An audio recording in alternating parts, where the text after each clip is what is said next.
वो ये है कि नबी पाक सल्लल्लाहु अलैहि वसल्लम ने ये भी बता दिया कि माँ का बड़ा हक है, और हुजूर ने ये भी बता दिया कि बीवी का भी हक है। जो तुमने खुद खाना है उसे खिलाना है, जो खुद पहनना है उसे। अब मसला पता क्या होता है, बीवी का मुतालबा है कि तू सिवाय मेरे किसी की नहीं सुनेगा। वो कहती है कि चूंकि मैं आई हूं सारा कुछ छोड़ के, अब सिवाय मेरे तू किसी और की नहीं सुनेगा। अम्मा कहती है कि चूंकि पैदा मैंने किया है, परवरिश मैंने की है, जवान मैंने किया, तो हुकूक मेरे ज्यादा है। ये हदीस अम्मा जरूर सुनाएगी अगर उसे याद होगी।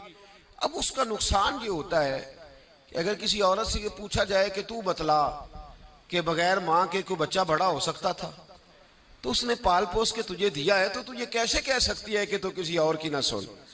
और अगर अम्मा से बंदा कहे कि तू खुद ही गई थी इसको देखने, तू ही इसको लाई है, अब किस तरह करके ये मुमकिन हो सकता है कि खातून खाना जो निकाह करके आई है, जिसके हुकूक का तायुन खुद नबी पाक सल्लल्लाहु अलैहि वसल्लम ने फरमाया, उसको हक ना दिया जाए। हमारे यहाँ नुकसान ये होता है, एक आदमी कहता है कि वह मेरी सुनी जाए और मेरे अलावा किसी दूसरे की न सुनी जाए, बिल्कुल मेरी हद तक मामला रहे, आगे ना बढ़े।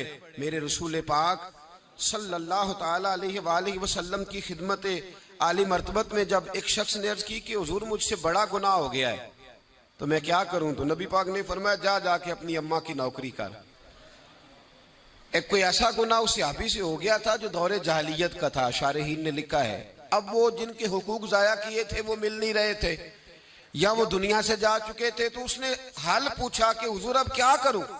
तो नबी पाक अलैहिस्सलाम ने फरमाया जा अपनी अम्मा की नौकरी कर, अल्लाह तेरे गुनाह माफ कर देगा। उस सहाबी ने फौरन कहा हुजूर मेरी तो अम्मा पर्दा कर गई, मेरी अम्मा तो विसाल कर गई। तो हुजूर ने एक नया हक बयान फरमाया। महबूब ने फरमाया जा जाके खाला की नौकरी कर, अल्लाह तेरे गुनाहों को माफ फरमा देगा।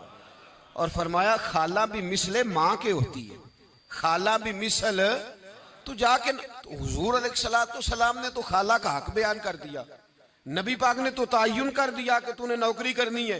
अब अगर बेगम साहिबा को एतराज हो कि तू खाला के घर क्या लेने गया था, तो उधर क्यों गया था, तो ये उसका एतराज इसलिए दुरुस्त नहीं है कि इस हक को रसूल पाक ने बयान फरमा दिया है। नबी पाक सल्लल्लाहु अलैहि वसल्लम ने इसका जिक्र फरमा दिया। मेरे रसूल पाक सैयद आलम सल्लल्लाहु अलैहि वसल्लम ने खुद इरशाद फरमाया, तिरमिज़ी शरीफ की हदीस है, नबी पाक के ना किसी चचा पर किसी ने एतराज किया।